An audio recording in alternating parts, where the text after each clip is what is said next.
Welcome back, guys. So I'm going back to Kensington Market. I took you guys here in a previous video, which I will link to at the end of this one, and I'm going to tell you a little bit today about how Kensington Market originated. And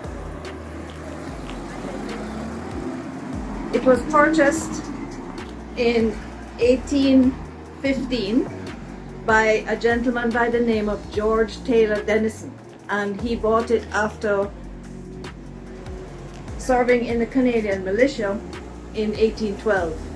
And he had a piece of land, this same piece of land that we're walking on now. It's also known, it was known as Bellevue Square, where he had his land, and he had actually let his Canadian cavalry practice and do their thing in that square. So he purchased it, as I said, in 1815, and in about the 1850s to 1880s, the first immigrants that populated this area were Irish and Scottish immigrants. And then later on in the early 1900s, 1920, 1930, we had an influx of Jewish and Italian immigrants. And as a matter of fact, in that period of time, it was known as the Jewish market. And then after the war, the Jewish population sort of moved uptown a bit. And in the 1950s to 1960s, there was an influx of East Asian and Caribbean people. And right now, it's such a melting pot in here. It's an atmosphere of utopia, and it's just a blend of cultures. And there's a lot of Caribbean culture, a lot of, I would say there's a lot of Latin American culture as well. And as I said, last time I brought you here, went into some taco places, some Jamaican food, but I just wanted to give you today just a little look and tell you a bit of how it started. And in fact, this has been named a National Historical Site of Canada, and so nothing can be built here, nothing can be changed here until 2026. I don't know what will happen then, but if anything is built or anybody buys anything in here, they have to keep the buildings as you see them here. Like, nothing is too high rise, and people want to be able to display their goods on the outdoor step, the patios and stuff. So that is the vibe here, and I'm just gonna walk down so that you can kind of get the glimpse of how it stays. But yeah, so that is how the whole thing started, and it's a really interesting blend of cultures, and the foods are amazing.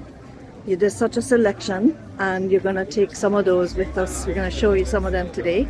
And as I say, I'll link to the other video that I did, because it also shows more of the good food that is available down this side.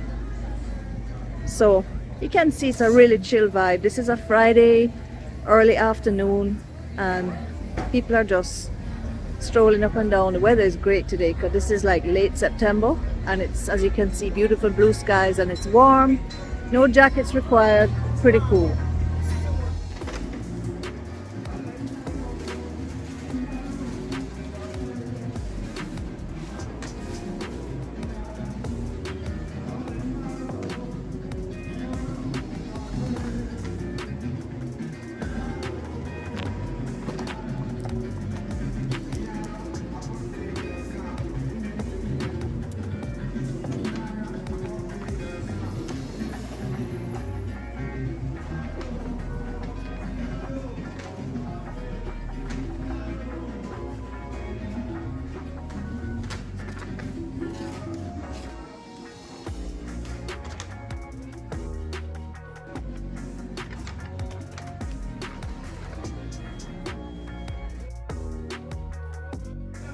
So this is Blackbird Baking Company, and you can see all the amazing breads in here. And also, if you want, you can get t-shirts,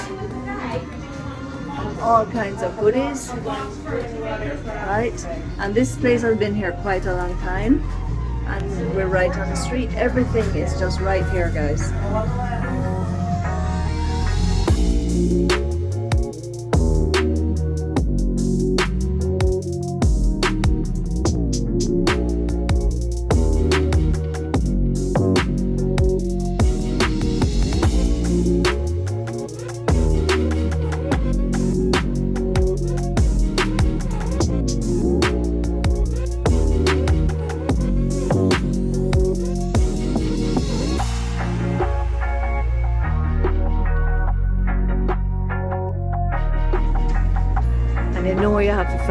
patties. I've had patties here before and they're actually really, really good.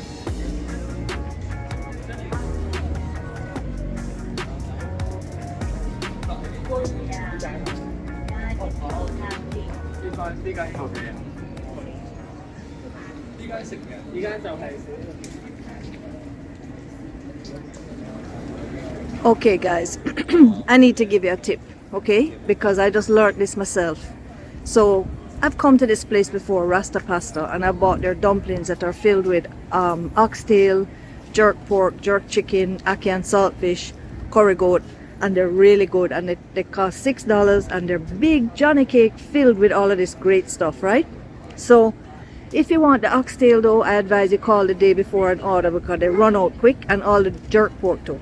But this is the tip I'm telling you about now. So you see this place here? You have 3 awnings, okay? And in the middle is where you can go and you can get the dumplings and order whatever you want to do and take out, right? Then over on the left they have Rasta Pasta Bar and Lounge. That is like a Jamaican and Italian fusion thing, right?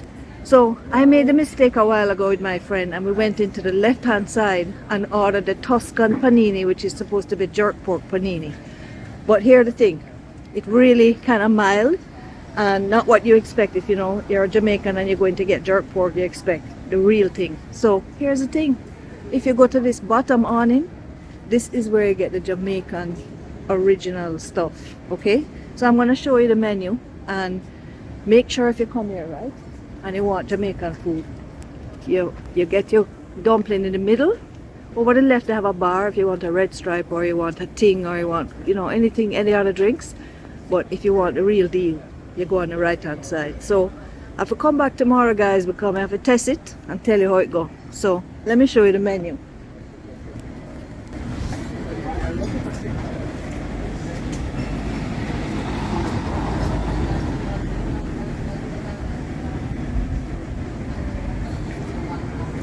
So hopefully that gave you enough time to read it, but you can always pause it and take a look. But it's some good Jamaican food, so we're going to try it out tomorrow, and I'll stay tuned. I'll give it the news on how it tastes, okay?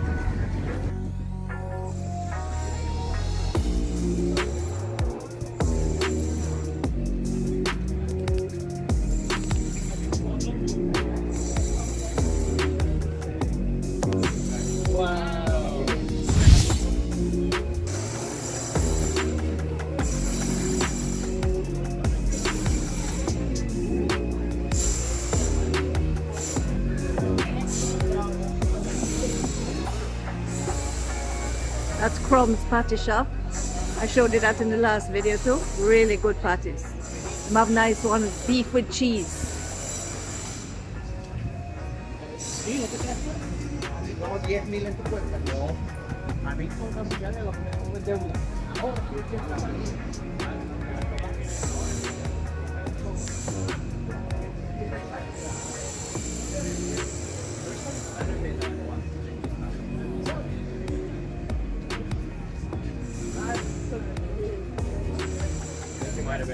This is a little Italian bakery. I think it's fairly new, called Little Pebbles Cafe.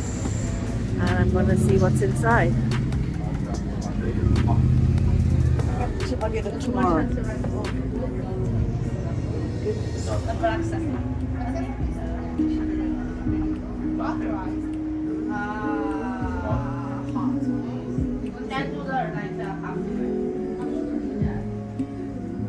What I didn't tell you is that this is located at Baldwin and Spadina, and it is just west of Chinatown.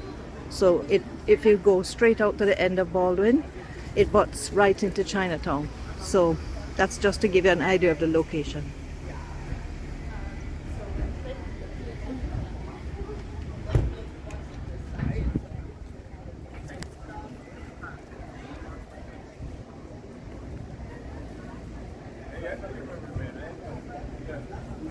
It's another beautiful day. This is Saturday now,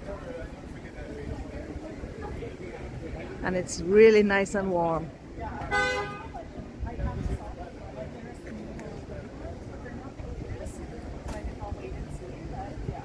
Yeah, they're like over My daughter just went into the Caribbean grocery store. It looks a little packed in there, so I'm gonna give it a pass. But see some things out there.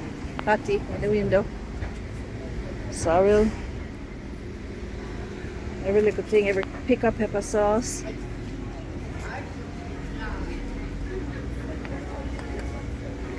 I like this one.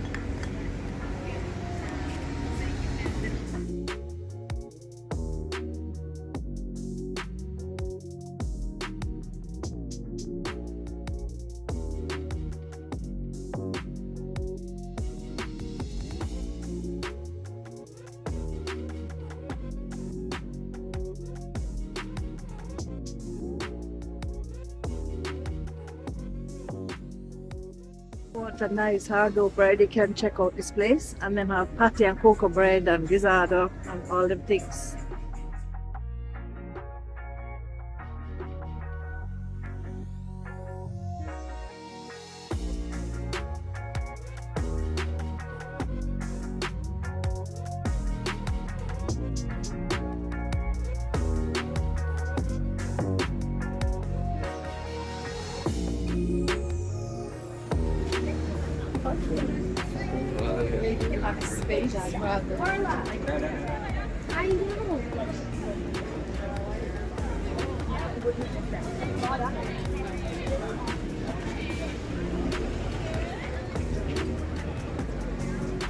Their streaming service, and they've tried to get all the copies.